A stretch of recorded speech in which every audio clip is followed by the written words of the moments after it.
아니, 수소 연료 전지를 만드는 회사가 어떻게 갑자기 AI 테마의 한가운데에 서게 됐을까요?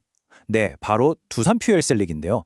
이 전통적인 산업 부품 회사가 4차 산업혁명의 아이콘인 AI랑 대체 어떻게 연결된 걸까요? 오늘 이 흥미진진한 연결고리를 한번 제대로 파헤쳐보죠. 맞아요. 바로 이 질문. 이게 오늘 이야기의 핵심입니다. 도대체 어떻게 전통 제조업체가 갑자기 AI 관련주로 주목받게 됐을까? 그 숨겨진 이야기를 지금부터 하나씩 따라가 보겠습니다. 사실 모든 이야기의 시작은요, AI가 말 그대로 집어삼키고 있는 어마어마한 양의 전기입니다. 우리가 AI의 편리함에 감탄하고 있는 바로 그 순간에도 그 뒤에서는 정말 상상을 초월하는 에너지가 소모되고 있었던 거죠. 자, 그러면 첫 번째로 AI의 이 보이지 않는 비용, 그러니까 전력 문제부터 한번 살펴보겠습니다. AI 데이터 센터가 폭발적으로 늘면서 어떤 일들이 벌어지고 있는지 이게 바로 모든 이야기의 출발점입니다. 이게 얼마나 심각하냐면요, 이 문장 하나로 딱 설명이 돼요. 데이터 센터가 주변 전기를 싹 다 끌어다 쓰니까 한 달에 10,000원 내던 우리 집 전기요금이 갑자기 10만 원이 돼서 나오는 그런 상황이 실제로 벌어진 겁니다. 이건 그냥 물가가 좀 올랐다 이런 차원의 문제가 아니에요. 상황이 이렇게 되니까 정치권에서도 가만히 있지를 않죠. 빅테크 기업들한테 야, 너희 때문에 이게 무슨 일이냐? 너희가 쓸 전기는 너희가 직접 발전소를 짓던가 아니면 그만큼 돈을 내라. 이런 식으로 강력한 압박이 들어가기 시작한 겁니다. 너희가 만든 문제니까 너희가 해결하라는 거죠. 그러면 빅테크 기업들이 그냥 기존 발전소에서 전기를 더 사오면 되는 거 아닌가 싶잖아요. 근데 그게 그렇게 간단한 문제가 아닙니다. 왜 기존의 방식으로는 이 문제를 해결할 수 없는지 지금부터 그 이유를 좀 들여다볼게요. 자, 첫 번째 대안으로 원자력 발전. 뭐 좋죠. 근데 이 슬라이드에 딱 나와 있듯이 원전 하나 지으려면 최소 10년이 걸려요. 10년!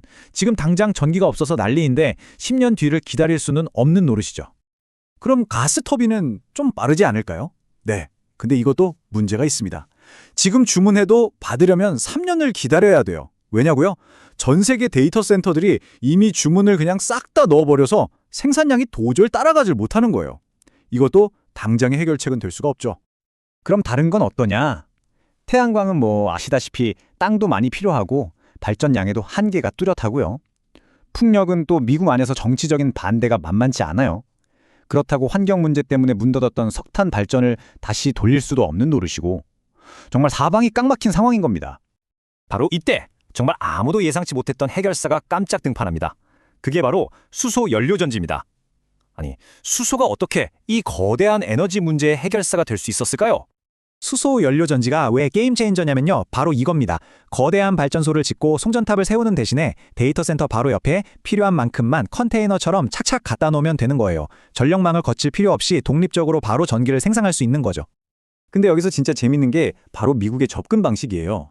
미국은 뭐 친환경이라는 이상에만 목매지 않아요. 아주 실용적이죠.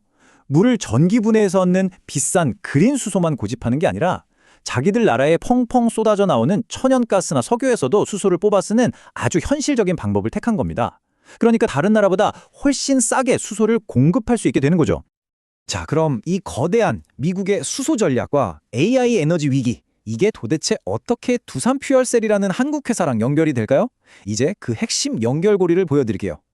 두산퓨얼셀이 바로 이 포인트를 기가 막히게 파고든 겁니다.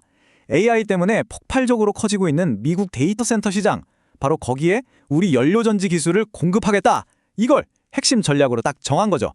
거대한 시장의 필요와 자사의 기술이 정확하게 맞아떨어지는 지점을 찾아낸 거예요.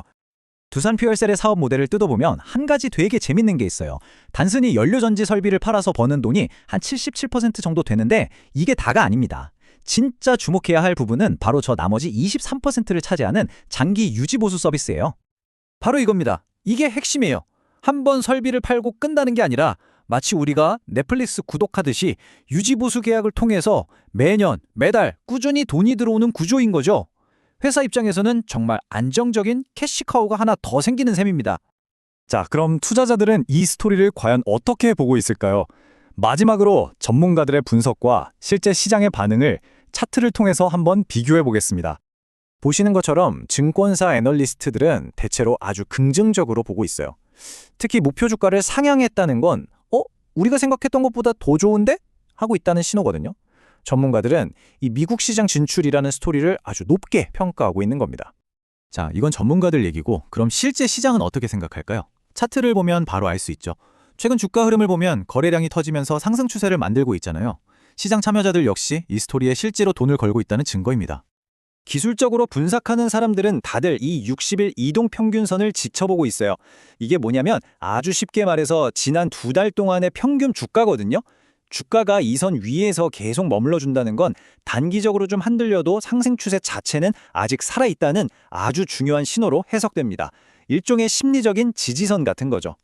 자, 이제 모든 정보를 종합해 보면 투자자들은 이런 딜레마에 빠지게 됩니다. 한쪽에는 AI 에너지 수요라는 어마어마한 성장 스토리가 있어요. 근데 다른 한쪽에는 근데 아직 돈은 못 벌고 있잖아. 그리고 단기적으로 빌린 돈도 늘고 있는데 괜찮나? 하는 아주 현실적인 문제가 있는 거죠. 결국 마지막 질문은 이걸로 귀결됩니다. AI 시대의 에너지 문제 해결사라는 이 스토리는 정말 끝내주는데 과연 이 매력적인 이야기를 실제 수익이라는 결과물로 만들어낼 수 있을 것인가? 이 시장의 기대와 현실 사이의 간극을 줄여나가는 것이 두산 퓨얼센 앞에 놓인 가장 큰 숙제일 겁니다. 여러분의 생각은 어떠신가요?